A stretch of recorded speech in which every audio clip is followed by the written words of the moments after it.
ಜಗನ್ಮಾತೆ ಅಂತ ಕರೀತಾರೆ ಅವಳಿಗೆ. ಒಂದು ಹೆಣ್ಣಿಗೆ ನಮ್ಮ ಗುರುಗಳು ನಮಗೆ ಪಾಠ ಮಾಡಿದ್ದು ಹೀಗೆ, ನಮಗೆ ವಿಚಾರವನ್ನು ತಿಳಿಸಿಕೊಟ್ಟದ್ದು ಒಂದು ಹೆಣ್ಣನ್ನು ಯಾವ ರೀತಿ ನೋಡಬೇಕು ಅಂತ. ಒಂದು ಹೆಣ್ಣನ್ನು ನೋಡಬೇಕಾದ್ರೆ ಮೊದಲು ಹೆಣ್ಣಿನ ಕಾಲನ್ನು ನೋಡಬೇಕಂತೆ.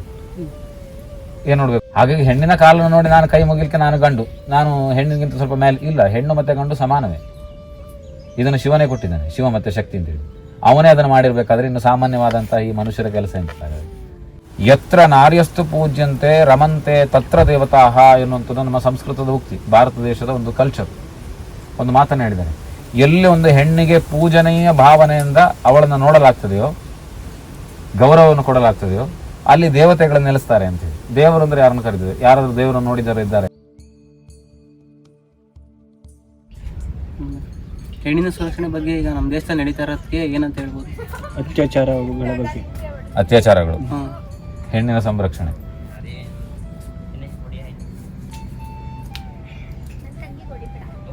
ನಮ್ಮ ಭಾರತ ದೇಶ ಅಂತ ಹೇಳಿದರೆ ಯಾವಾಗ ಒಂದು ವಿಚಾರಗಳು, ಈಗ ಉದಾಹರಣೆಗೆ ಫಾರ್ ಎಕ್ಸಾಂಪಲ್ ನಾವು ಹೇಳಿದರೆ ಒಂದು ಉದಾಹರಣೆಯನ್ನು ತಗೊಂಡ್ರೆ ನಾವು ಯಾವಾಗ ಒಂದು ವಿಚಾರ ಎಲ್ಲರ ಬಾಯಲ್ಲಿ ಮಾತಾಡಲಿಕ್ಕೆ ಪ್ರಾರಂಭ ಮಾಡ್ತಾರೆ ಆವಾಗ ಒಂದು ವಿಷಯ ಹೇಳುತ್ತೆ. ಒಂದ್ಸರ್ತಿ ಇದನ್ನು ನೀವು ಸುಮಾರು ವರ್ಷಗಳ ಹಿಂದೆ 1947 ಹಿಂದೆ ಸ್ವತಂತ್ರ ಸಂಗ್ರಾಮ ಅಂತ ಕೇಳಿರ್ಬೋದು. ಕೇಳಿದಿರಾ? ಕೇಳಿಲ್ಲ ನೀವು ಆ ವಿಚಾರವನ್ನು? ಆದ್ರಿಂದ ಒಂದು ಸಂಗ್ರಾಮ ಆಗಿ ಒಂದು ಸ್ವತಂತ್ರ ನಡೆದೋಯ್ತು ಅಲ್ವಾ? ಹಾಗಾಗಿ ಒಂದು ವಿಚಾರ ಎನ್ನುವಂಥದ್ದು ಪ್ರಪಂಚದಲ್ಲಿ ಪ್ರತಿ ದಿವಸಗಳು ನಡೀತಾ ಇರ್ತದೆ. ಆಗ ನಾವು ಮಾತಾಡುವಂಥದ್ದು ವಿರೋಧ ಆಗಲಿ ಅಥವಾ ಪರ ಆಗಲಿ ಇಂಥ ವಿಚಾರಗಳನ್ನು ಮಾತಾಡ್ಲಿಕ್ಕೆ ಹೋಗುದು. ಸೊ ಓವರ್ ಆಲ್ ಥಿಂಕ್ ಹೇಗಿದೆ ನಮ್ಮ ಸನಾತನ ಸಂಸ್ಕೃತಿ ಅಂದ್ರೆ ಏನು? ನಾವೆಲ್ಲರೂ ಕೂಡ ಇವತ್ತು ಸಂಸ್ಕಾರ ಸಂಸ್ಕೃತಿ ಸಂಸ್ಕಾರ ಸಂಸ್ಕೃತಿ ಅಂತ ಹೇಳ್ತಾ ಇದ್ದೇವೆ. ಈ ಸಂಸ್ಕೃತಿ ಒಬ್ಬ ಮಾನವನಿಗೆ ಎಷ್ಟು ಭದ್ರತೆಯನ್ನು ಕೊಡಬಲ್ಲದು ಎನ್ನುವಂಥ ವಿಚಾರಗಳನ್ನು ನಾವು ಮೊದಲು ಅರಿತುಕೊಳ್ಬೇಕು. ಸಂಸ್ಕಾರ ಅಂದ್ರೆ ಏನು, ಸಂಸ್ಕೃತಿ ಅಂದ್ರೆ ಏನು, ಇದನ್ನು ಸರಿಯಾಗಿ ಅರ್ಥ ಒಬ್ಬ ಯಾವನು ಮಾಡಿಕೊಳ್ತಾನೆ ಅವನಿಂದ ಈ ಪ್ರಪಂಚಕ್ಕೆ ಯಾರಿಗೂ ಸಮೇತ ಮೋಸ ಅಥವಾ ಕೆಟ್ಟದಾಗ್ಲಿಕ್ಕೆ ಖಂಡಿತವಾಗ್ಲೂ ಸಾಧ್ಯ ಇಲ್ಲ. ಸೊ ನಾವೇನು ತಿಳ್ಕೊಳ್ತೇವೆ ಇವತ್ತಿನ ದಿವಸದಲ್ಲಿ? ಒಬ್ಬ ವ್ಯಕ್ತಿಗೆ ಯಾವುದೇ ರೀತಿಯಾಗಿ ತೊಂದರೆಗಳು ನಮ್ಮಿಂದ ಆಗಬಾರ್ದು ಅಂತ ಎನ್ನುವಂಥ ವಿಚಾರಗಳನ್ನು ತಿಳ್ಕೊಳ್ತೇವೆ, ಹೌದಲ್ವ? ಇನ್ನೊಬ್ಬ ವ್ಯಕ್ತಿಯಿಂದ ನಮಗೆ ತೊಂದರೆಗಳಾದ್ರೆ ಅವನು ಯಾಕೆ ಉಪದ್ರ ನಮಗೆ ಕೊಡ್ತಾ ಇದ್ದಾನೆ ಅಂತ ನಾವು ಪ್ರಶ್ನೆ ಮಾಡ್ತೇವೆ ಇಲ್ವ? ಮಾಡ್ತೇವಲ್ಲ?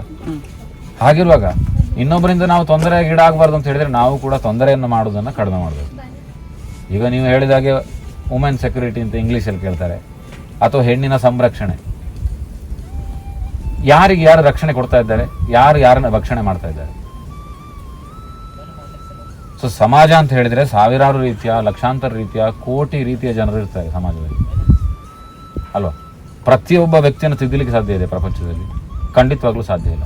ಆದರೆ ಈ ತಿದ್ದುವ ವಿಚಾರದಲ್ಲಿ ನಮ್ಮ ಸನಾತನ ಸಂಸ್ಕೃತಿ ಅಥವಾ ಭಾರತೀಯ ಪರಂಪರೆ ಅಂತ ನಾವೇನು ಕರಿತೇವೆ, ಇದು ಎಷ್ಟರ ಮಟ್ಟಿಗೆ ಒಂದು ಅತ್ಯಂತ ಅನುಗ್ರಹ ರೀತಿಯ ಜ್ಞಾನವನ್ನು ಕೊಟ್ಟಿದೆ ಅಂತ ಹೇಳಿದರೆ. ಜ್ಞಾನ ಅಂದ್ರೆ ಏನು? ಜ್ಞಾನ ಅಂದರೆ ಒಂದು ಪ್ರಕಾಶ ಜ್ಯೋತಿ, ಲೈಟ್ ಅಂತ ಕರಿತೇವೆ, ಇನ್ ಇಂಗ್ಲಿಷ್ ಲೈಟ್. ಇಂತಹ ಜ್ಞಾನವನ್ನು ಪಡೆದಾಗ ಅವನ ಅಜ್ಞಾನ ಆಗ್ಲಿಕ್ಕೆ ಹೇಗೆ ಸಾಧ್ಯ? ಜ್ಞಾನವನ್ನು ಅರಿಸಿಕೊಂಡು ಹೋದ ವ್ಯಕ್ತಿಗೆ ಖಂಡಿತವಾಗ್ಲೂ ಜ್ಞಾನವೇ ಸಿಗುವುದು. ಹಾಗೆ ಸಣ್ಣ ವಯಸ್ಸಿನಲ್ಲಿ ನಮಗೆ ಇಂತಹ ಸಂಸ್ಕಾರಯುತ ಪಾಠವನ್ನು ಮಾಡ್ತಾ ಇದ್ದು. ಆದರೆ ಇವತ್ತೇನಾಗಿದೆ, ಸಣ್ಣ ಮಗುವಿಗೆ ಊಟ ಮಾಡಿಸುವಾಗ ಒಂದು ಮೊಬೈಲನ್ನು ಹಿಡಿದು ಅದರಲ್ಲಿ ಬೇಡದ ವಿಚಾರಗಳನ್ನೆಲ್ಲ ತೋರಿಸಿ ಅನೇಕ ವಿಷಯಗಳು ಬರ್ತದೆ. ಬೇಡದ ವಿಚಾರ ಅಂತ ಹೇಳಿದರೆ ಪ್ರಯೋಜನ ಇಲ್ಲದಿರುವ ವಿಚಾರವನ್ನು ತೋರಿಸಿ ಅವರಿಗೆ ಮಗುವಿಗೆ ಊಟ ಮಾಡಿಸ್ತಾರೆ. ಹಿಂದಿನ ಕಾಲದಲ್ಲಿ ಅನೇಕ ಕಥೆಗಳನ್ನು ಹೇಳಿ ಊಟ ಮಾಡಿಸ್ತಾ ಇದ್ರು, ನಿದ್ರೆ ಮಾಡಿಸ್ತಾ ಇದ್ರು. ಕೇಳಿದ್ದೀರಾ ವಿಷಯವನ್ನು? ಕೇಳಿದ್ದೀರಲ್ಲ? ಹಾಗಾಗಿ ಹೆಣ್ಣಿನ ಸಂರಕ್ಷಣೆ ಅಂತ ಹೇಳಿದಾಗ ನಾವು ಮಹಾಭಾರತ ಕಾಲಕ್ಕೆ ಹೋದ್ರು ನಂಬುವವರಿಗೆ ನಂಬದಿರೋರಿಗೆ ಇಲ್ಲ ವಿಷಯ. ನಿಮಗೆಲ್ಲ ಕೇಳಿದಿರಲ್ಲ ಮಹಾಭಾರತ, ಕೃಷ್ಣ ಅರ್ಜುನ, ಈ ಹೆಸರೆಲ್ಲ ಕೇಳಿದಿರಾ? ಎಲ್ಲರೂ ಕೇಳಿದಿರಲ್ಲ? ದೊಡ್ಡ ಪರ್ಸನಾಲಿಟಿಗಳದೆಲ್ಲ, ಕಾನ್ಷಿಯಸ್ನೆಸ್ ಅಂತ ಹೇಳ್ತಾರೆ ಅದಕ್ಕೆ, ಒಂದು ಪ್ರಜ್ಞೆ ಅಂತ, ಕೃಷ್ಣ ಪ್ರಜ್ಞೆ ಅಂತ ಕರೀತಾರೆ ಅದು. ಮಹಾಭಾರತ, ರಾಮಾಯಣ, ಇದು ಮೂರು ಈ ಒಂದು ವಿಚಾರಗಳನ್ನು ತಿಳಿದ್ರೆ ಒಬ್ಬ ವ್ಯಕ್ತಿ, ರಾಮಾಯಣ ಅಂದ್ರೆ ಏನು, ಮಹಾಭಾರತ ಅಂದ್ರೆ ಏನು ಅಂತ ತಿಳಿದ್ರೆ, ಒಂದು ಸೀತೆ ಏನಾಯಿತು, ಸೀತೆಗೆ ಹೆಣ್ಣಿನ ಸಂರಕ್ಷಣೆ ಬಗ್ಗೆ ಕೇಳಿದಲ್ಲ, ಒಂದು ಸೀತೆಗೆ ಏನಾಯಿತು? 14 ವರ್ಷ ವನವಾಸವನ್ನು ಮಾಡಿಲ್ಲ ಸೀತೆ ಅಲ್ವಾ? ಅದು ರಾಮಾಯಣ ಕಾಲ, ಹಿಂದಿನ ಕಾಲ ಆಯಿತು ಅಂತ ಹೇಳಿ. ಆದರೆ ಒಂದು ದೃಶ್ಯವನ್ನು ಕೊಟ್ಟಿದ್ದಾರಲ್ಲ, ಈ ದೃಶ್ಯ ಯಾರಿಗಿರುವುದು? ಆಮೇಲೆ ಮಾತಾಡುವ. ಸೀತೆ ಯಾರು, ರಾವಣ ಯಾರು, ರಾಮ ಯಾರು ಅಂತ ಕಡೆಗೆ ಸ್ವಲ್ಪ ಮತ್ತೆ ಮಾತಾಡುವ ವಿಷಯವನ್ನು. ಹಾಗೆ ಕೃಷ್ಣನ ಒಂದು ದ್ವಾಪರ ಯುಗದಲ್ಲಿ ಏನಾಯಿತು ವಿಚಾರಗಳು? ಅಲ್ಲಿ ದ್ರೌಪದಿ ಯಾವುದೆಲ್ಲ ವಿಷಯಗಳನ್ನ ಅನುಭವಿಸಲ್ಪಟ್ಲು? ದ್ರೌಪದಿಯ ಕೇಳಿದಿರ? ದ್ರೌಪದಿಯನ್ನ ಪಾಂಡವರ ಹೆಂಡತಿ ಅಂತ ಕರೀತಾರೆ ಅವಳನ್ನ, ದ್ರೌಪದಿಯನ್ನ. ಅವ್ರು ಯಾವೆಲ್ಲ ವಿಷಯನ ಅನುಭವಿಸಿದ್ರು? ಗೊತ್ತಿದೆಯಲ್ಲ ಎಲ್ಲರಿಗೂ ವಿಚಾರ. ಹಾಗಾದರೆ ಈ ದ್ರೌಪದಿ ಅಂದರೆ ಯಾರು, ಸೀತೆ ಅಂದರೆ ಯಾರೇನು ಅಂತದನ್ನು ಸ್ವಲ್ಪ ಸೂಕ್ಷ್ಮವಾಗಿ ಒಬ್ಬ ಅರಿಲಿಕ್ಕೆ ಪ್ರಾರಂಭ ಮಾಡಿದ ಅಂತ ಹೇಳಿದರೆ ಆ ವ್ಯಕ್ತಿಯಿಂದ ಯಾವುದೇ ತಪ್ಪುಗಳಾಗಲಿಕ್ಕೆ ಸಾಧ್ಯನೇ ಇಲ್ಲ. ಇದನ್ನು ಹೇಳಿಕೊಟ್ಟದು ನಮ್ಮ ಸನಾತನ ಸಂಸ್ಕೃತಿ. ಅದು ಕಥೆಯ ರೂಪದಲ್ಲಿ ನಾವು ನೋಡಿದರೆ ಬರೀ ಕಥೆ ಮಾತ್ರ ಕೇಳಿ ನಾವು ಸಂತೋಷ ಪಡ್ತೇವೆ ಅಥವಾ ದುಃಖ ಪಡ್ತೇವೆ, ನಮಗೆ ಬೇಜಾರಾಗ್ಬೋದು, ಇಲ್ಲ ಖುಷಿ ಆಗ್ಬೋದು.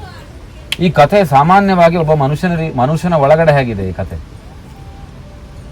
ಒಬ್ಬ ಭಾರತ ದೇಶದಲ್ಲಿ ಹುಟ್ಟಿದ ಒಬ್ಬ ವ್ಯಕ್ತಿಯ ಒಳಗಡೆ, ಒಂದು ಹೆಣ್ಣಾಗಲಿ ಒಂದು ಗಂಡಾಗಲಿ, ಕಥೆ ಹೇಗಿದೆ. ಯತ್ರ ನಾರ್ಯಸ್ತು ಪೂಜ್ಯಂತೆ ರಮಂತೆ ತತ್ರ ದೇವತಾಹ ಎನ್ನುವಂಥದ್ದು ನಮ್ಮ ಸಂಸ್ಕೃತದ ಉಕ್ತಿ, ಭಾರತ ದೇಶದ ಒಂದು ಕಲ್ಚರ್.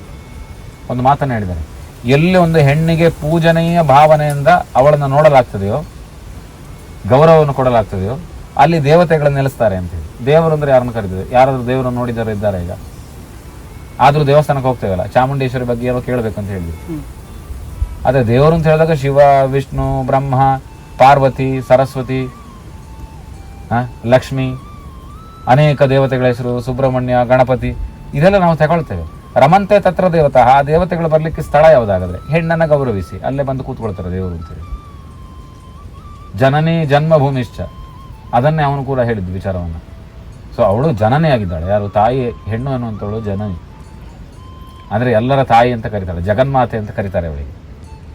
ಒಂದು ಹೆಣ್ಣಿಗೆ ನಮ್ಮ ಗುರುಗಳು ನಮಗೆ ಪಾಠ ಮಾಡಿದ್ದು ಹೀಗೆ, ನಮಗೆ ವಿಚಾರವನ್ನು ತಿಳಿಸಿಕೊಟ್ಟದ್ದು. ಒಂದು ಹೆಣ್ಣನ್ನು ಯಾವ ರೀತಿ ನೋಡಬೇಕು ಅಂತ. ಒಂದು ಹೆಣ್ಣನ್ನು ನೋಡಬೇಕಾದ್ರೆ ಮೊದಲು ಹೆಣ್ಣಿನ ಕಾಲನ್ನು ನೋಡಬೇಕಂತೆ. ಏನು ನೋಡಬೇಕು? ಒಂದು ಹೆಣ್ಣನ್ನು ನೋಡುವಾಗ ಹೆಣ್ಣಿನ ಕಾಲನ್ನು ನೋಡಿದರೆ ಮತ್ತೇನು ಬೇಕಾಗಿಲ್ಲ ಅಂತ, ಅದು ಆಶೀರ್ವಾದ ಆಗ್ತದೆ ಅಂತ. ಹೆಣ್ಣನ್ನು ನೋಡುವಾಗ ಬೇರೆ ಯಾವುದೋ ದೃಷ್ಟಿಯಲ್ಲಿ ನೋಡಿದ ಕೂಡಲೇ ಆಶೀರ್ವಾದ ಆಗುವುದಿಲ್ಲ, ಅದು ಶಾಪವಾಗಿ ಪರಿಗಣಿಸ್ತದೆ ಮನುಷ್ಯನಿಗೆ. ಹಾಗಾಗಿ ಶಾಪ ತಗೊಳ್ಳೋದು ಮತ್ತು ಆಶೀರ್ವಾದ ಪಡ್ಕೊಳ್ಳೋದು ಯಾರ ಕೈಲಿರುವುದು? ಎದುರಿರುವ ಕೈಲಿರುವುದ ಅಥವಾ ಆ ಹೆಣ್ಣಿನ ಕೈಲಿರುವುದ? ಪ್ರಕೃತಿ ಮುಕ್ತವಾಗಿದೆ. ಈ ಪ್ರಕೃತಿ ಎಲ್ಲರೂ ನೋಡ್ಬೋದು ಪ್ರಕೃತಿಯನ್ನು, ಅಲ್ವಾ? ಈ ಪ್ರಕೃತಿಯನ್ನು ನೋಡ್ಲಿಕ್ಕೆ ಪ್ರತಿಯೊಬ್ಬನಿಗೂ ಸಮೇತ ಸ್ವತಂತ್ರ ಇದೆ. ಹಾಗೆ ಈ ಕಣ್ಣು ಎಲ್ಲವನ್ನು ನೋಡ್ಬೋದು. ಈ ಕಣ್ಣು ಯಾವುದನ್ನು ನೋಡಬೇಕು? ಚೆನ್ನಾಗಿರೋದನ್ನು ನೋಡಬೇಕು. ಅಥವಾ ಈ ದೇಹಕ್ಕೆ ತೊಂದರೆಗಳಾಗದಿರುವ ರೀತಿಯ ವಿಷಯಗಳನ್ನು ನೋಡಬೇಕು. ಕಿವಿ ಅಂಥದ್ದನ್ನು ಕೇಳಬೇಕು. ಕೆಟ್ಟ ಶಬ್ದಗಳನ್ನು ಬಿಟ್ಟು ಒಳ್ಳೆಯ ಶಬ್ದಗಳನ್ನು ಸದಾ ಆಲಿಸ್ತಾ ಇರಬೇಕು. ಆಗ ಒಂದು ದಿವಸ ಗೊತ್ತಾಗ್ತದೆ ಅಂತ. ಸೊ ಈ ಮಾತುಗಳು, ನಾವೀಗ ಹಾಡ್ತಿರೋ ಮಾತುಗಳು ಸಮೇತ ಒಂದು ದಿವಸ ಮನುಷ್ಯನಿಗೆ ಆಗ್ತದೆ, ಇದು ಕೂಡ ವ್ಯರ್ಥ ಅಲ್ವಾ ಅಂತ ಅನಿಸಿ ಹೋಗ್ತದೆ. ಇಷ್ಟು ಜವಾಬ್ದಾರಿಗಳಿದೆ ಒಂದು ಮಾನವ ದೇಹಕ್ಕೆ. ಮುಂದೊಂದು ದಿವಸ ಮನುಷ್ಯನಿಗೆ 60, 70, 80 ವೆನ್ ಹಿಟ್ 70, 80 ಇಯರ್ಸ್, ಆವಾಗ ಅವನಿಗೆ ಆಲೋಚನೆ ಆಗ್ತದೆ, ನಾನು ಮಾಡಿದ್ದೆಲ್ಲ ವ್ಯರ್ಥ ಅಲ್ಲ ಅಂತೇಳಿ. ಹಾಗೆ ವ್ಯರ್ಥ ಆಗ್ಲಿಕ್ಕೆ ಬಿಡಬಾರ್ದು ಮನುಷ್ಯ. ಅದಕ್ಕೊಂದು ಅರ್ಥಪೂರ್ಣವಾದ ವಿಚಾರಗಳು ನಡೀಬೇಕು. ಹದಿಹರೆಯದ ವಿಷಯದಲ್ಲಿ, ಹದಿಹರೆಯದ ವಯಸ್ಸಿನಲ್ಲಿ ನಮಗೆ ಶಕ್ತಿ ಇರುವಾಗ ನಾವೇನು ಮಾಡ್ತೇವೆ? ನಮ್ಮ ಸಮಯವನ್ನು ದುರುಪಯೋಗ ಮಾಡಿಕೊಂಡು ವ್ಯರ್ಥವಾಗಿ ಅದನ್ನು ಅನುಭವಿಸಿಬಿಡ್ತೇವೆ ಇಲ್ಲ ಸಲ್ಲದ ವಿಚಾರಗಳಿಗೆ. ಹಾಗಾಗಿ ಅಂಥ ಸಮಯವನ್ನು ನೀವು ಜ್ಞಾನಕ್ಕೋಸ್ಕರ ಎಷ್ಟು ಮುಡಿಪಾಗಿಟ್ರಿ. 1ನೇ ಕ್ಲಾಸಿನಿಂದ ಇದನ್ನು ಆಗಾಗ ನಾವು ಹೇಳಬೇಕಾಗ್ತದೆ. ಯಾಕಂದರೆ ಸಿಕ್ಕೋರು ಹೊಸ ಜನ ಆಗಿರುವುದರಿಂದ ನಾವು ಪದೇ ಪದೇ ಆ ವಿಚಾರ 1ನೇ ಕ್ಲಾಸಿನಿಂದ ಇವತ್ತಿನ ನೀವು ಓದಿದ್ರಿಂದ ತಾನು ಎಷ್ಟು ಚೆಂದಾಗಿ ಮಾತಾಡ್ಲಿಕ್ಕೆ ಆಗ್ತಾ ಇದೆ ನಮಗೆ. ಆ ಶಬ್ದವನ್ನು ಸರಿಯಾಗಿ ಜೋಡಣೆ ಮಾಡ್ಲಿಕ್ಕೆ ಆಗ್ತಾ ಇದೆ. ಇಲ್ಲದ್ರೆ ಏನು ಜೋಡಣೆ ಮಾಡ್ತಿದ್ರಿ ನೀವು? ನೀವಾಗಲಿ ನಾವಾಗಲಿ ಯಾರೇ ಆಗಲಿ ಯಾರು ಏನು ಜೋಡಣೆ ಮಾಡ್ಲಿಕ್ಕೆ ಸಾಧ್ಯ ಇಲ್ಲ. ಅಲ್ಲಿಯೂ ಕೂಡ ಒಂದು ಗುರು ಕೆಲಸ ಮಾಡಿರ್ತಾನೆ. ಇದೇ ಸಂಸ್ಕೃತಿ ನಮಗೆ ಪರಂಪರೆಯಲ್ಲಿ ಗುರು ಹಿರಿಯರು ಅಂತ ಬಂದಿರುವುದು. ನಿಜವಾದ ಒಬ್ಬ ಸದ್ಗುರುವನ್ನು ಹುಡುಕಿ ಹೊರಟ್ರೆ ಪ್ರಪಂಚದಲ್ಲಿ, ಸತ್ಯದ ಗುರುವನ್ನು ಅಥವಾ ದೇವತೆಗಳೇ ನಮಗೆ ನಿರ್ಮಾಣ ಮಾಡಿಕೊಟ್ಟಂಥ ಅನೇಕ ಗ್ರಂಥಗಳನ್ನು ಹಿಡಿದು ಮನುಷ್ಯ ಹೊರಟ್ರೆ ಅಲ್ಲಿ ಯಾವುದೇ ರೀತಿಯ ದುರ್ಘಟನೆಗಳನ್ನು ನಡೀಲಿಕ್ಕೆ ಖಂಡಿತವಾಗ್ಲೂ ಸಾಧ್ಯ ಇಲ್ಲ. ಈ ಸನಾತನ ನಮ್ಮ ಸನಾತನತೆಯನ್ನು, ಸನಾತನೋ ನಿತ್ಯ ನೂತನ ಅಂತೇಳಿ ಒಂದು ಸನಾತನ ಸಂಸ್ಕೃತಿ ಅಂತ ಹೇಳಿದ್ರೆ, ನೀವು ಅದನ್ನು ಹಳೆಯದು ಪುರಾಣ ಅಂತ ಹೇಳಿದ್ರೆ, ಪುರಾನವಹ ಇದನ್ನು ತಪ್ಪಾಗಿ ಅರ್ಥೈಸಿಕೊಂಡ್ರೆ ನಾವೇನು ಮಾಡ್ಲಿಕ್ಕೆ ಆಗೋದಿಲ್ಲಲ್ಲ. ಪುರಾನವಹ ಅಂತ ಹೇಳಿದ್ರೆ ಏನು? ನಿತ್ಯ ಹೊಸತಾಗಿರೋದು ಅಂತ. ಇವತ್ತು ನೀನು ಹೇಗೆ ನೋಡ್ತೀವಿ, ಇವತ್ತೊಂದು ದೃಷ್ಟಿ ಕೊಡ್ತಾ ಇದೆ ನಿನಗೆ. ಸನಾತನೋ ನಿತ್ಯ ನೂತನ, ಆ ನಿತ್ಯವಾಗಿ ನೂತನ, ನಿತ್ಯ ಹೊಸತನ್ನು ಕೊಡೋದು ಸನಾತನ. ಇದ್ರ ಬಗ್ಗೆ ಯಾರಿಗೂ ಗೊತ್ತಿಲ್ಲ ವಿಚಾರಗಳು. ದಿವಸಕ್ಕೊಂದು ಹೊಸ ವಿಷಯಗಳನ್ನು ಕೊಡ್ತಾ ಹೋಗ್ತದೆ. ಎಷ್ಟು ವಿಷಯಗಳನ್ನು ನೀನು ಪಡೀಲಿಕ್ಕೆ ಇಚ್ಛೆ ಪಡ್ತೀವಿ ಅಷ್ಟು ಹೊಸ ಹೊಸ ವಿಚಾರಗಳನ್ನು ಅದು ಕೊಡ್ಲಿಕ್ಕೆ ಹೋಗ್ತದೆ ಅಂತ ಹೇಳ್ತಾರೆ ನಮ್ಮ ಸಂಸ್ಕೃತಿಯಲ್ಲಿ. ಹಾಗಾಗಿ ಹೆಣ್ಣಿಗೆ ಗೌರವ ಕೊಡೋದು ವಿಚಾರನ ಅವತ್ತೇ ಹೇಳಿದಾರಲ್ಲ, ಹೆಣ್ಣಿಗೆ ಗೌರವ ಕೊಡಬೇಕು ಅಂತ. ಯಾವ ರೀತಿ ಕೊಡಲ? ಇನ್ನೊಂದು ವಿಷಯಗಳನ್ನು ನಾವು ಹೇಳ್ಬೋದು. ಒಂದು ಹೆಣ್ಣಿಗೆ ಗೌರವ ಕೊಡೋದು ಇನ್ನು ಮುಂದೆ ಈ ಯುವ ಜನತೆ ಅಂತ ನಾವೇನು ಕರಿತೇವೆ, ಈಗ ಹೇಗಿರ್ತದೆ ಸಾಮಾನ್ಯವಾಗಿ ನಿಮ್ಮ ಬಾಯಿಂದಲೇ ಕೇಳುವ. ಒಂದು ಹೆಣ್ಣನ್ನು ನೋಡುವಾಗ ಒಂದು ಗಂಡಿಗೆ ಯಾವ ರೀತಿ ದೃಷ್ಟಿ ಬರ್ತದೆ, ಯಾವ ರೀತಿ ದೃಷ್ಟಿ ಬರ್ತದೆ ನೋಡುವಾಗ? ಕಾಮದೃಷ್ಟಿ ಏನು ಬರ್ತದೆ? ನೀವೆಲ್ಲ ಹೇಳಿ ಒಂದು ವಿಚಾರಗಳು, ಮುಕ್ತವಾಗಿ ಸತ್ಯವನ್ನು ಹೇಳಬೇಕು ಅಂತ. ಕಾಮದೃಷ್ಟಿಯಾಗಿ ನೋಡ್ತಾರಲ್ಲ ಎಲ್ಲರೂ ಕಾಮದೃಷ್ಟಿಯಾಗಿ ನೋಡ್ತಾರಲ್ಲ, ಇದಕ್ಕೆ ಕಾರಣ ಏನು? ಸಾಮಾನ್ಯವಾಗಿ ಪ್ರತಿಯೊಬ್ಬನು ಆಲೋಚನೆ ಮಾಡೋದು ಇದನ್ನೇ. ಹಾಗಂತೇಳಿ ಹೆಣ್ಣು ಪರಿಪೂರ್ಣವಾಗಿ ಸರಿ ಇದ್ದಾಳೆ ಅಂತ ನಾವು ಹೇಳೋದಿಲ್ಲ. ಯಾಕಂದ್ರೆ ಇವತ್ತು ಸಮಾಜ ಆ ಲೆಕ್ಕಕ್ಕೆ ಹೋಗಿದೆ. ಕಲಿಯುಗ ಅಂತ ಕರೀತಾರೆ. ಆದರೆ ಒಂದು ಮುನ್ನೆಚ್ಚರಿಕೆ ಎನ್ನುವಂಥ ಒಂದು ವಿಷಯ ಇದೆ ನಮ್ಮ ಭಾರತ ದೇಶದಲ್ಲಿ ಅಥವಾ ಕರ್ನಾಟಕದ ಕನ್ನಡ ಪದದಲ್ಲಿ ಮುನ್ನೆಚ್ಚರಿಕೆ ಅಂತಿದೆ. ಮುನ್ನೆಚ್ಚರಿಕೆ ಅಂತ ಹೇಳಿದ ಕೂಡಲೇ ಎಲ್ಲರೂ ಅಟೆನ್ಷನ್ ಆಗ್ತಾರೆ. ಏನಪ್ಪ ಇದು ಒಂದು ಹೊಸ ವಿಚಾರ, ಏನಿದು ಮುನ್ನೆಚ್ಚರಿಕೆ ಅಂತ ಹೇಳಿದ್ರೆ. ಈಗ ಕೊರೋನಾ ಬಂತಲ್ಲ ವಿಷಯ, ಕೊರೋನಾ ಬರುವಾಗ ನಮ್ಮ ಭಾರತೀಯ ಸರ್ಕಾರಗಳಾಗಿರ್ಬೋದು, ಕರ್ನಾಟಕ ಸರ್ಕಾರದವರಾಗಿರ್ಬೋದು ಎಂತ ಹೇಳಿದ್ರು ವಿಚಾರವನ್ನು, ಮುನ್ನೆಚ್ಚರಿಕೆಯ ಕ್ರಮವಾಗಿ ಎಲ್ಲರೂ ಕೂಡ ಸ್ಯಾನಿಟೈಸರ್ನ ಬಳಸಿ ಮಾಸ್ಕನ್ನು ಹಾಕಿಕೊಂಡು ಮನೆಯಿಂದ ಹೊರಗಡೆ ಹೋಗದಿರಿ, ಮುನ್ನೆಚ್ಚರಿಕೆ. ಹಾಗೆ ಮಹಿಳೆ ಬಗ್ಗೆ ಶೋಷಣೆಗಳಾಗಲಿ ಮತ್ತೊಂದಾಗಲಿ ಇನ್ನೊಂದು ಆಗೋದಕ್ಕಿಂತ ಮುಂಚೆ ಮುನ್ನೆಚ್ಚರಿಕೆಯನ್ನು ನಾವು ಮಾಡ್ಬೋದು. ಆಗಿ ಹೋದ ವಿಚಾರಗಳನ್ನು ಮಾತನಾಡಿ ಏನೂ ಪ್ರಯೋಜನ ಇಲ್ಲ. ಏನಾದರೂ ಪ್ರಯೋಜನ ಇದೆ? ಈಗ ಒಬ್ಬರು ಪ್ರಶ್ನೆ ಮಾಡ್ತಾರೆ, ನಮಗೆ ಈ ರೀತಿ ತೊಂದರೆ ಆಗಿದೆ, ನಮಗೊಂದು ನ್ಯಾಯ ಕೊಡಿ ಅಂತೇಳಿ. ಅಲ್ಲ, ನ್ಯಾಯ ಕೊಡ್ಲಿಕ್ಕೆ ನಾವು ಯಾರು? ಈ ಸೃಷ್ಟಿಯಲ್ಲಿ ಅತ್ಯಂತ ದೊಡ್ಡವನು ಅಂತ ಹೇಳಿ ಭಗವಂತನ ನೇಮಿಸಿದ್ದಾರಲ್ಲ, ಅಥವಾ ಎಲ್ಲ ಭಾರತದ ಎಲ್ಲ ಪರಂಪರೆಯವರು ಒಬ್ಬರು ಶಿವನನ್ನು ಆರಾಧನೆ ಮಾಡಿದರೆ, ಇನ್ನೊಬ್ಬರು ವಿಷ್ಣುವನ್ನು ಆರಾಧನೆ ಮಾಡಿದರೆ, ಇನ್ನೊಂದು ದುರ್ಗೆ. ಹಾಗಾದರೆ ಆ ಪರಮಾತ್ಮನಿಗೆ ಅದು ಸಾಧ್ಯ ಆಗಲಿಲ್ಲ ಅಂತ ಹೇಳಿದ್ರೆ ಒಬ್ಬ ಸಾಮಾನ್ಯ ವ್ಯಕ್ತಿಯಿಂದ ಹೇಗೆ ಸಾಧ್ಯ? ಇದು ನಮ್ಮನ್ನ ಒಳಗೆ ನಾವು ಪ್ರಶ್ನೆಗಳನ್ನು ಹಾಕಿಕೊಂಡಾಗ ಗೊತ್ತಾಗ್ತದೆ ಇದರಲ್ಲಿ ಯಾವುದು ಸತ್ಯ ಯಾವುದು ಸುಳ್ಳು ಅಂತ ಹೇಳಿ.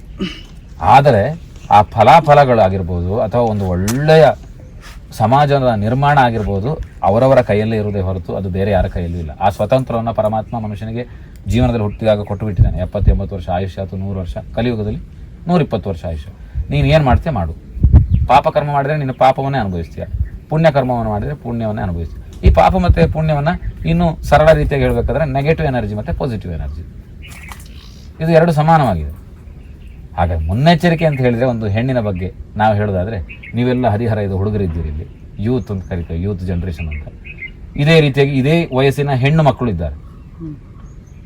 ಯಾವಾಗ ನಮಗೆ ಶಾಲೆ ಪ್ರಾರಂಭ ಆಗ್ತದೆ, ಪ್ರಯತ್ನ ಆದರೆ ಇದನ್ನು ಮಾಡಿ ನೋಡಿ. ನೀವೆಲ್ಲ ಶಾಲೆಯವರಲ್ಲ, ನಿಮ್ಮ ಶಾಲೆಯವರೆಲ್ಲ ಸೇರಿ ಒಂದು ಮಾಡಿ ಒಂದು ವಿಚಾರ ಏನು ಗೊತ್ತುಂಟ, ಇದು ಮುನ್ನೆಚ್ಚರಿಕೆ ಅಂತ ಹೇಳ್ತೇವೆ ನಾವು. ನಮಗೆ ಯಾವುದೇ ಲಾಭಗಳಿಲ್ಲ, ನಮಗೆ ಯಾವ ವಿಷಯಗಳು ಬೇಕಂತಿಲ್ಲ. ಆದರೂ ಕೂಡ ನಮ್ಮ ಗುರುಗಳು ಹೇಳಿದ್ದಾರೆ ಒಂದು ಸತ್ಯವನ್ನು ಹೇಳಿ ಅಂತೇಳಿ. ಆ ಸತ್ಯ ಹೇಳೋದಕ್ಕೆ ಏನು ಹೇಳಿದ್ದಾರೆ? Tell truth and dye today. Tell truth and dye today, don't get got by saying ಲೈ. ಸತ್ಯವನ್ನು ಹೇಳಿ ಸತ್ತು ಹೋಗು, ಸುಳ್ಳು ಹೇಳಿ ಸಿಕ್ಕಿ ಹಾಕಿ ಹೋಗಬೇಡ ಅಂತ. ಹಾಗಾಗಿ ಕೇವಲ ಒಬ್ಬರನ್ನ ಟಾರ್ಗೆಟ್ ಮಾಡಿ ಅಥವಾ ಒಬ್ಬರ ವಿಚಾರದ ಬಗ್ಗೆ ನಾವು ಮಾತಾಡುವಂಥ ವಿಷಯಗಳು ನಮ್ಮಲ್ಲಿಲ್ಲ. ಅದು ನಮಗೂ ಬೇಡವೂ ಬೇಡ. ನಮ್ಮದು ಕೇಳಿದ್ರೆ ಎಲ್ಲರೂ ಕೂಡ ಉಳಿತಾಗಿರಬೇಕು. ಸರ್ವೇ ಜನ ಸುಖಿನೋ ಭವಂತು ಎನ್ನುವಂಥದ್ದು ನಮ್ಮ ಭಾರತೀಯ ಪರಂಪರೆ ಸಂಸ್ಕೃತಿ. ಎಲ್ಲರೂ ಚೆನ್ನಾಗಿರಲಿ ಅಲ್ಲ, ಎಲ್ಲರೂ ಚೆನ್ನಾಗಿರ್ಬೇಕಾದ್ರೆ ಏನು ಮಾಡಬೇಕು? ಆ ಮುನ್ನೆಚ್ಚರಿಕೆಯಾಗಿ ಶಾಲೆಗೆ ಯಾವಾಗ ಮಕ್ಕಳು ಹೋಗ್ತಾರೆ, ತಂದೆ ತಾಯಿಗಳು ಕೂಡ ಇದನ್ನು ಕೇಳಿಕೊಂಡು ವಿಚಾರವನ್ನು ಅದನ್ನು ಪಾಲಿಸಬೇಕು. ಮಕ್ಕಳಿಗಾದವರಿಗೆ ಇಂಥ ಪಾಠವನ್ನು ಮಾಡಬೇಕು. ಶಾಲೆಗೆ ಹೋದ ಕೂಡಲೇ ಅಲ್ಲೇ ಅಲ್ಲ ಒಂದು ಹೆಣ್ಣಿನ ಸಂಬಂಧ ಉಂಟಾಗೋದು. ಹೆಣ್ಣು ಮಕ್ಕಳಿಗೆ ಪ್ರೌಢಶಾಲೆಯಲ್ಲಿ ಏನು ಮಾಡ್ತಾರೆ, ಹೆಣ್ಣು ಮಕ್ಕಳಿಗೆ ಒಂದು ಬೇರೆ ಬೆಂಚಿನ ವ್ಯವಸ್ಥೆ, ಗಂಡು ಮಕ್ಕಳಿಗೆ ಒಂದು ಬೇರೆ ಬೆಂಚಿನ ವ್ಯವಸ್ಥೆ. LKG ಪ್ರಾರಂಭ ಆಗ್ತದೆ. LKGಯಲ್ಲಿ ಎಲ್ಲ ಒಟ್ಟಿಗಿರ್ತಾರೆ ಮಕ್ಕಳು, ಗಂಡು ಹೆಣ್ಣು ಅಂತೇಳಿ ಭೇದ ಭಾವ ಇರುವುದಿಲ್ಲ. ಮಕ್ಕಳಲ್ಲಿ ಅದು ಇಲ್ಲ.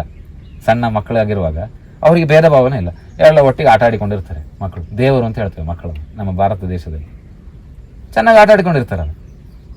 ಅದೇ ಸ್ವಲ್ಪ first standard, second standard, third ಸ್ಟ್ಯಾಂಡರ್ಡಿಗೆ ಬರುವಾಗ ಏನಾಗ್ತದೆ, ಅಲ್ಲಿ ಆಗೇನು ಮಾಡ್ತಾರೆ ಕೇಳಿದ್ರೆ ಒಂದು ಬೆಂಚ್, ಅವರಿಗೆ ಸಪ್ರೇಟ್ ಇವರಿಗೆ ಸಪ್ರೇಟ್ ಅಂತ ಗಂಡು ಹೆಣ್ಣು ಅಂತ ಭೇದ ಭಾವ ಆಯಿತು.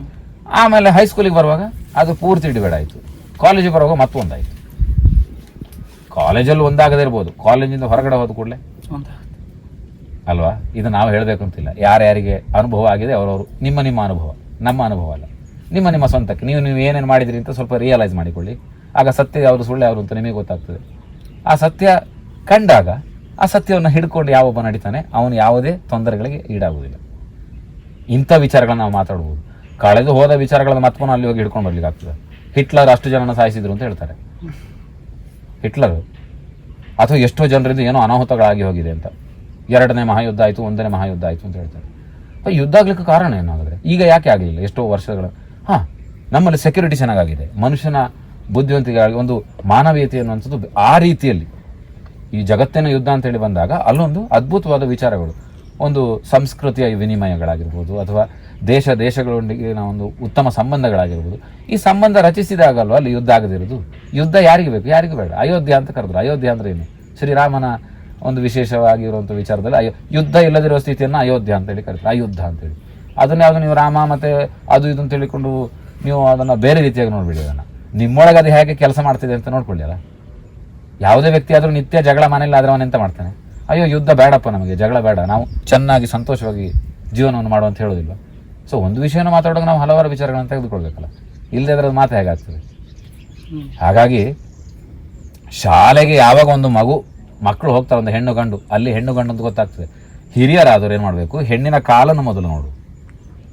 ಆ ಸಣ್ಣ ವಯಸ್ಸಿನಲ್ಲಿ ಆ ಕಾಲನ್ನು ನೋಡಿ ಕೈ ಮುಗಿ. ಹಾಗಾಗಿ ಹೆಣ್ಣಿನ ಕಾಲನ್ನು ನೋಡಿ ನಾನು ಕೈ ಮುಗಿಲಿಕ್ಕೆ ನಾನು ಗಂಡು, ನಾನು ಹೆಣ್ಣಿಗಿಂತ ಸ್ವಲ್ಪ ಮೇಲೆ ಇಲ್ಲ. ಹೆಣ್ಣು ಮತ್ತು ಗಂಡು ಸಮಾನವೇ. ಇದನ್ನು ಶಿವನೇ ಕೊಟ್ಟಿದ್ದಾನೆ, ಶಿವ ಮತ್ತು ಶಕ್ತಿ ಅಂತೇಳಿ.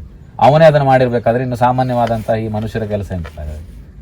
ನಿಜವಾಗ್ಲೂ ಭಗವಂತನನ್ನೊಬ್ಬ ನಂಬ್ತಾನೆ ಅಂತ ಹೇಳಿದರೆ, ಭಗವಂತನ ಯಾರು ನಂಬ್ತಾರೆ ಬಿಡ್ತಾರೋ ನಮಗೆ ಗೊತ್ತಿಲ್ಲ. ಇವತ್ತು ಭಾರತ ದೇಶವು ಕೂಡ ಶಿವಶಕ್ತಿ ಅಂತ ಹೆಸರಿಟ್ಟಿದೆ ಚಂದ್ರಲೋಕದ ಯಾವುದೊಂದು ವಿಷಯಗಳಲ್ಲಿ. ಅದ್ರ ಬಗ್ಗೆ ಕಮೆಂಟ್ ಮಾಡೋದು ನಾವು ಬೇಡ, ಅದೆಷ್ಟು ಬೇಕು ಬೇಡ ಎನ್ನುವಂಥ ವಿಚಾರಗಳು ನಮಗಿಲ್ಲ. ಆದರೂ ಆ ಹೆಸರು ಅಲ್ಲೇರೂ ಹೋಯ್ತಲ್ಲ. ಹಾಂ, ಕೇಳಿದ್ರ ಹೆಸರು? ಚಂದ್ರನ ಲೋಕದ ಮೇಲೆ ಉಪಗ್ರಹವನ್ನು ಕಳಿಸಿದ್ದು ಭಾರತ ದೇಶದಿಂದ ಗೊತ್ತಿದೆ ಅಲ್ವ? ಅಲ್ಲಿ ಹೆಸರೇನು? ಆ ಪಾಯಿಂಟಿಗೆ ಏನು ಹೆಸರಿಟ್ಟಿದ್ದಾರೆ? ಶಿವಶಕ್ತಿ ಪಾಯಿಂಟ್ ಅಂತ ಹೆಸರಿಟ್ಟಿದ್ದಾರೆ. ಯಾರೋ ಹೇಳಿದ್ರಿ ಈಗ ನನಗೆ, ಕೇಳಲ್ಪಟ್ಟ ವಿಚಾರಗಳನ್ನು. ಸತ್ಯ ಇರ್ಬೋದು ಏನೋ ಅಂತ ನನಗೆ ಗೊತ್ತಿಲ್ಲ, ಆದರೂ ಕೇಳಿದ್ದೇನೆ, ಅದರಿಂದ ಹೇಳಿದೆ ಅಷ್ಟೇ. ನಮ್ಗೆ ಗೊತ್ತಿಲ್ಲ ವಿಷಯ ಬೇರೆ, ಅದು ಬಿಡಿ ವಿಚಾರವನ್ನು. ಹಾಗೆ ಈ ಹೆಣ್ಣು ಅಂತ ಹೇಳಿದ್ರೆ ಅರ್ಧ ಹೆಣ್ಣಿನ ಶಕ್ತಿ ಅರ್ಧ ಗಂಡಿನ ಶಕ್ತಿ ಸೇರಿ ಪ್ರಪಂಚ ಸೃಷ್ಟಿಯಾಗಿರುವುದು. ಇದನ್ನು ಸ್ವಲ್ಪ ಯಾರಾದರೂ ಒಬ್ಬರು ಸರಿಯಾಗಿ ತಿಳಿದುಕೊಂಡ್ರೆ ಆ ಹೆಣ್ಣಿಗೆ ಗೌರವವನ್ನು ತನ್ನಂತಾನೆ ಕೊಡ್ತಾ ಪ್ರಾರಂಭ ಮಾಡ್ತಾರೆ. ಪ್ರತಿಯೊಬ್ಬ ವ್ಯಕ್ತಿಯು ಕೂಡ ಜನ್ಮಿಸಿದ ಒಂದು ಹೆಣ್ಣಿನ ಗರ್ಭದಿಂದ ಅಲ್ವಾ? ಹಾಗಿರುವ ಅವಳಿಗೆ ಎಷ್ಟು 4-5 ರೀತಿಯಾಗಿ ಆ ಹೆಣ್ಣು ನಮಗೆ ಪೂಜನೀಯ ದೃಷ್ಟಿಯಿಂದ ಇದ್ದಾಳೆ. ಆ ಶ್ಲೋಕಗಳನ್ನು ಹೇಳ್ತಾ ನಾವು ಅದಕ್ಕೆ ಅರ್ಥಗಳನ್ನು ಹೇಳ್ತಾ ಹೋದರೆ ಸಮಯಗಳು ಸುಮಾರು ಬೇಕಾಗ್ತದೆ. ಯಾರಿಗೂ ಅಷ್ಟು ಕೇಳೋಷ್ಟು ಪೇಷನ್ಸ್ ಕೂಡ ಇಲ್ಲ ಇವತ್ತಿನ ದಿವಸದಲ್ಲಿ. ಅರ್ಥ ಆಯ್ತಾ? ಸಣ್ಣ ತುಣುಕನ್ನು ಹೇಳಿಬಿಡ್ತೇವೆ. ಶಯನೇಶು ಕಾರ್ಯೇಶು ಪೂಜ್ಯ ಅಂದರೆ ಸುಮಾರು ರೀತಿಯಾಗಿ ಈ ಒಂದು ವಿಷಯಗಳು ಬರ್ತದೆ. ಒಂದು ಹೆಣ್ಣನ್ನು ಯಾವ್ಯಾವ ರೀತಿ ನಾವು ನೋಡಬೇಕು ಅಂತ ಅಷ್ಟನ್ನು ಮಾಡಲಿಕ್ಕೂ ಸಾಧ್ಯ ಇಲ್ಲ ನಮಗೆ ಈಗ. ಹಾಗಾದರೆ ಎಲ್ಲಿ ಅಷ್ಟು ಅಧೋಗತಿಗೆ ಬಂದು ಹೋಗಿದೆ ಮನುಷ್ಯನ ಗತಿ ಅಲ್ವಾ? ಅಧೋಗತಿಗೆ ಹೋದರೆ ಮತ್ತೆ ಆ ಪಾತಾಳ ಅಂತಾಗಲೇ ಯಾರೋ ಒಬ್ಬರು ಶಬ್ದ ಹೇಳಿದ್ರು, ಪಾತಾಳಕ್ಕೆ ಬೀಳುವುದು. ಹಾಗಾಗಿ ಮುನ್ನೆಚ್ಚರಿಕೆ ಕ್ರಮವಾಗಿ ಮತ್ತೆ ನಾವು ಹೇಳಿದ್ರೆ ಹೆಣ್ಣಿನ ಪಾದವನ್ನು ನೋಡಿ ನಮಸ್ಕರಿಸಿ. ಇದು ನಮಗೆ ನಮ್ಮ ಗುರುಗಳು ಹೇಳಿಕೊಟ್ಟ ವಿಚಾರ. ಆ ಹೆಣ್ಣಾದವಳು ಬೇಡ, ನಿಮಗೆ ಭೇದವ ಬೇಡ, ಗಂಡಿನ ಪಾದವನ್ನು ನೀವು ನೋಡಿ ನಮಸ್ಕರಿಸಿ. ಮುಖ ನೋಡಬೇಡಿ. ಮೊದಲು ಪಾದವನ್ನು ನಮಸ್ಕಾರ ಅಂತ ಬಾಯಲ್ಲಿ ಉಚ್ಚರಿಸಿ. ಯಾರು ನಮ್ಮ ಪರಂಪರೆಯಲ್ಲಿದ್ದಾರೆ, ಸಂಸ್ಕೃತಿಯಲ್ಲಿದ್ದಾರೆ, ಅವರು ನಮಸ್ಕಾರ ಅಂತ ಮೊದಲು ಉಚ್ಚರಿಸಿ, ಇಲ್ಲ ಪೂಜನೀಯ ದೃಷ್ಟಿಯಿಂದ ನೋಡಿ ಒಂದು ದೃಷ್ಟಿ, ನಂತರ ಮಾತಾಡಿ. ಎಲ್ಲಿ ತಪ್ಪಾಗ್ತದೆ ನೋಡುವ ಕಡೆಗೆ. ಮತ್ತೆ ತಪ್ಪಾಗ್ಬೋದಾ? ಆ ಭಾವನೆಯನ್ನು ನೀವು ಅಲ್ಲಿ ಕೊಟ್ಟಾಗ ಈ ಭಾವನೆ ಯಾವುದಕ್ಕೂ ಬರುವುದಿಲ್ಲ ಅಂತ ಮತ್ತೆ ಮುಂದಕ್ಕೆ ಮನುಷ್ಯನಿಗೆ ಅರ್ಥ ಆಗ್ತದೆ. 70-80 ವರ್ಷ ಆದಮೇಲೆ ಕಡೆಗೆ ನಾನು ಮಾಡಿದೆಲ್ಲ ತಪ್ಪು ಅಂತ ಗೊತ್ತಾಗ್ತದೆ. ಆ ವಿದ್ಯೆ ಪಡಿಬೇಕಾದ್ರೆ ಅದು ಮಹಾಜ್ಞಾನ. ಅದು ಅಲ್ಲಿವರೆಗೂ ಹೋಗ್ಲಿಕ್ಕೆ ಯಾರಿಗೂ ಸಾಧ್ಯ ಇಲ್ಲ. ಅಟ್ಲೀಸ್ಟ್ ಒಂದು ಸಮಾಜ ಸುರಕ್ಷಿತವಾಗಿರಬೇಕಾದ್ರೆ ನಾವು ಇಂಥ ವಿಚಾರಗಳನ್ನು ಮಾಡಬೇಕು. ಯಾವುದೇ ಹೆಣ್ಣನ್ನು ಕೇವಲ LKG UKG ಅಂತ ಹೇಳಿ ಅಲ್ಲ, ಇವತ್ತಿನಿಂದ ಈ ವಿಷಯಗಳನ್ನು ಯಾರ್ಯಾರು ಕೇಳ್ತಾರೆ ಮೊದಲು ಹೆಣ್ಣಿನ ಪಾದವನ್ನು ನೋಡಿ ನಮಸ್ಕರಿಸಿ. ಅಲ್ಲಿ ಹೋಗ್ತಾ ಇರುವಾಗ ಮೊದಲು ಪಾದವನ್ನು ನೋಡಬೇಕು ಅಂತ ಆದರೆ ಆಮೇಲೆ ಮುಖವನ್ನು ನೋಡಿ. ಅಕಸ್ಮಾತ್ ಅವ್ರು ಮಾತಾಡಿಸ್ತಾರೆ ಅಂತ ಹೇಳಿದ್ರು, ಹೆಣ್ಣಾಗಲಿ ಗಂಡಾಗಲಿ, ನಾವು ಎರಡಕ್ಕೂ ಸಮಾನ ರೀತಿಯ ಒಂದು ದೃಷ್ಟಿ ಕೊಟ್ಟು ಬಿಡುವ, ವಿಚಾರಗಳು ಹೇಳಿಬಿಡುವ. ಪ್ರತಿಯೊಬ್ಬ ಹೆಣ್ಣಿಗೆ ಒಂದು ಗಂಡಿದೆ, ಪ್ರತಿಯೊಂದು ಗಂಡಿಗೆ ಒಂದು ಹೆಣ್ಣಿದೆ. ಇದು ಸತ್ಯ ಅಲ್ವಾ? ಪ್ರತಿಯೊಂದು ಹೆಣ್ಣಿಗೊಂದು ಗಂಡಿದೆ, ಪ್ರತಿಯೊಂದು ಗಂಡಿಗೊಂದು ಹೆಣ್ಣಿದೆ. ಅದು ಯಾವಾಗ ಬರ್ತದೆ ಎಲ್ಲರಿಗೂ ಕಾಯ್ಬೇಕಲ್ಲ, ತಾಳ್ಮೆಯಲ್ಲಿ. ಆ ಸಮಯ ಇದನ್ನು ನಮ್ಮ ಭಾರತ ದೇಶದಲ್ಲಿ ಮದುವೆ ಅಂತ ಹೇಳಿ ಮಾಡಿದ್ವಿ. ಅಲ್ಲಿವರೆಗೂ ಒಬ್ಬನಿಗೆ ಅದಿದೆ ಅಂತ ಹೇಳಿದ್ರೆ ಅದು ಒಂದು ಮಾತ್ರ ಅಲ್ಲ, ಅವನು 100, 1000, 1,00,000 ನೋಡಿದ್ರೆ ಏನು ಪ್ರಯೋಜನ ಅಂತ ಆಗುತ್ತೆ? ಒಂದು ರೊಟ್ಟಿಗೆ ಇರ್ಬೋದಿತ್ತಲ್ಲ. ಈ ಒಂದು ರೊಟ್ಟಿಗೆ ಯಾವಾಗ ಇರ್ತೀವಿ ನೀವು, ಆವಾಗ ಭಗವಂತನ ಕೃಪೆ ಅನುಗ್ರಹ, ಈ ಹೆಣ್ಣಿಗೆ ನಾವು ಕೊಡುವ ಗೌರವದಿಂದ ಏನಾಗ್ತದೆ, ನಾವೇ ಅದರಿಂದ ಒಳ್ಳೆ ಪರಿಪೂರ್ಣವಾಗಿ ಬೆಳೀಲಿಕ್ಕೆ ಪ್ರಾರಂಭ ಆಗ್ತದೆ. ನಮ್ಮ ಕೆಲಸಗಳಾಗಿರ್ಬೋದು, ಕಾರ್ಯಗಳಾಗಿರ್ಬೋದು, ಮನಸ್ಸಿನ ಚಿಂತನೆಗಳಾಗಿರ್ಬೋದು, ಆಲೋಚನೆಗಳಾಗಿರ್ಬೋದು, ಪರಸ್ಪರ ನಾವು ಬದುಕುವ ರೀತಿಯಾಗಿರ್ಬೋದು, ಸದಾ ಸಂತೋಷದಿಂದಿರಬೇಕಾದ್ರೆ ಹೆಣ್ಣನ್ನು ಪೂಜಿಸಬೇಕು. ಅದೇ ಪ್ರಕೃತಿ. ಆ ಹೆಣ್ಣು ಬಾಕ್ಯದಲ್ಲಿ ಪ್ರಕೃತಿಯಾಗಿದ್ದಾಳೆ ಅಂತ ಹೇಳ್ತಾರೆ. ನಾವು ಸನಾತನ ಸಂಸ್ಕೃತಿಯಲ್ಲಿ ಅಥವಾ ಜ್ಞಾನದಲ್ಲಿ ವಿಚಾರಗಳನ್ನು ಹೇಳಬೇಕಂದ್ರೆ ಬಾಕ್ಯದಲ್ಲಿ ಏನಾಗಿದೆ, ಒಂದು ಪ್ರಕೃತಿಯಾಗಿದೆ. ಪ್ರಕೃತಿ ಅಂದರೆ ನೇಚರ್ ಅಂತ ನಾವೇನು ಕರಿತೇವೆ, ಅದನ್ನು ಪ್ರಕೃತಿ ಅಂತ ಕರೀತಾರೆ. ಪ್ರಕೃತಿ ಅಂದರೆ ಒಂದು ಹೆಣ್ಣಿನ ಶಬ್ದ. ಗೊತ್ತಾಯ್ತಾ? ಹಾಗಾಗಿ ಒಳಗೆ ಹೇಗಿದೆ, ಒಂದು ಮನಸ್ಸಿನಲ್ಲಿ ಒಂದು ಪ್ರಕೃತಿ ಆಗಿದೆ. ಪ್ರತಿಯೊಬ್ಬನ ಗಂಡಿನ ಮನಸ್ಸು ಪ್ರಕೃತಿ ಅಂತ ಕರೀತಾರೆ, ಹೆಣ್ಣಿನ ಮನಸ್ಸನ್ನು ಪ್ರಕೃತಿ ಅಂತ ಕರೀತಾರೆ. ಆ ಮನಸ್ಸನ್ನೇ ಪ್ರಕೃತಿ, ಮನಸ್ಸೇ ಹೆಣ್ಣು ಅಂತ ಕರೀತಾರೆ. ಆ ಮನಸ್ಸಿನಲ್ಲಿ ಸದಾ ಒಳ್ಳೆಯದು ಆಲೋಚನೆಗಳು ಬರಬೇಕು ಮನುಷ್ಯನಿಗೆ. ಹಾಗಾಗಿ ಈಗ ಮತ್ತೆ ಪುನಃ ಹಿಂದಕ್ಕೆ ನಾವು ಹೋದರೆ, ಈ ಪಂಚಪಾಂಡವರು, ದ್ರೌಪದಿ, ಈ ವಿಚಾರಗಳೆಲ್ಲ ಬಂದಾಗ ಅದೊಂದು ಸಣ್ಣ ವಿಚಾರವನ್ನು ಹೇಳಿ ನಾವು ಮುಗಿಸಿಬಿಡುವ ಮಾತನ್ನು.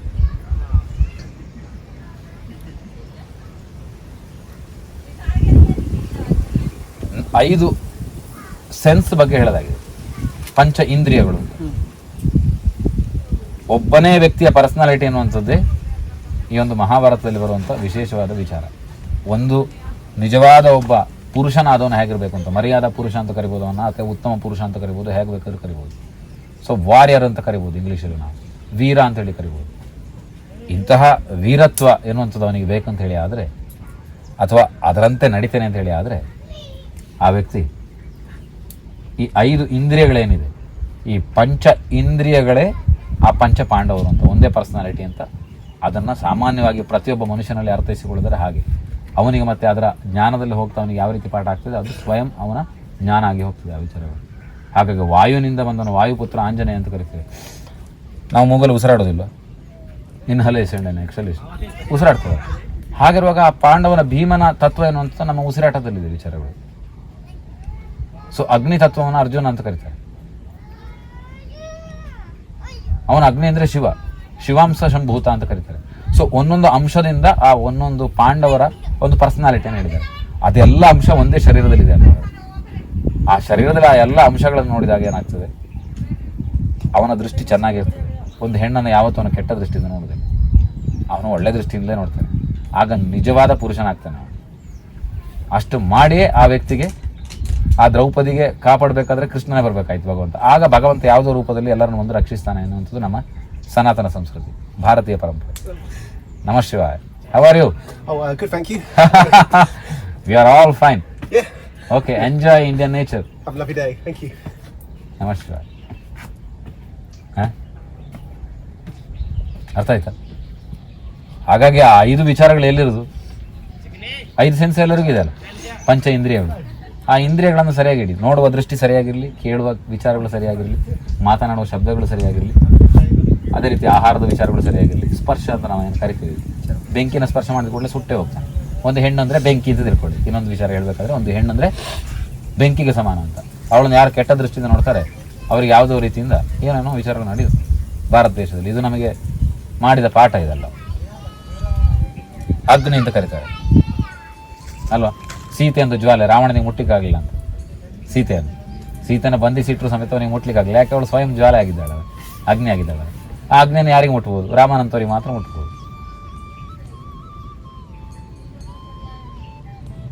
ಹಾಗಾಗಿ ಆ ವಿಚಾರ ಮತ್ತು ಈ ವಿಚಾರಕ್ಕೂ ತುಲನೆ ಆಗ್ತದೆ ಅಂತ ಹೇಳಿ ಅಲ್ಲ, ಅಲ್ಲಿಯೂ ನಡೆದಿದೆ ಇಲ್ಲಿಯೂ ನಡೀತಾ ಇದೆ ಈಗ ಅನ್ನುವಂಥ ವಿಚಾರಗಳನ್ನು ನಾವು ಸ್ಪಷ್ಟಪಡಿಸ್ತಾ ಇದ್ದೇವೆ. ಹಾಗಾಗಿ ಇದು ಸರಿಯಾಗಿ ನೋಡಬೇಕಾದ್ರೆ ನಾವು ನಮ್ಮನ್ನು ಸ್ವಲ್ಪ ಪರೀಕ್ಷೆ ಮಾಡಿಕೊಂಡು, ಒಂದು ಹೆಣ್ಣಿಗೆ ಗೌರವವನ್ನು ಯಾವಾಗ ಕೊಡ್ತೇವೆಯೋ, ಹೆಣ್ಣಿಗೆ ಗೌರವ ಕೊಡೋದ್ರಿಂದ ಯಾರು ಹಾಳಾಗಿಲ್ಲ ಈ ಸಮಾಜದಲ್ಲಿ. ಮಾತೃದೇವೋ ಭವ ಪಿತೃದೇವೋ ಭವ ಎನ್ನುವಂಥ ಸಂಸ್ಕಾರ ಇರುವ ಭಾರತ ದೇಶದಲ್ಲಿ ಎಲ್ಲಿ ನೀವು ಅವರಿಗೆ ಗೌರವ ಕೊಡ್ತೀರಿ, ಆ ಗೌರವ ಅನ್ನೋದು ನಿಮ್ಮನ್ನು ಎತ್ತರದ ಸ್ಥಾನಕ್ಕೆ ಕರೆದುಕೊಂಡು ಹೋಗ್ಲಿಕ್ಕೆ ಖಂಡಿತವಾಗ್ಲೂ ಸಹಾಯ ಆಗ್ತದೆ. ಬೇರೇನಾದರೂ ವಿಚಾರ ಉಂಟಾ? ನಮಸ್ತೆ. ವಿಶ್ವಾಮಿತ್ರ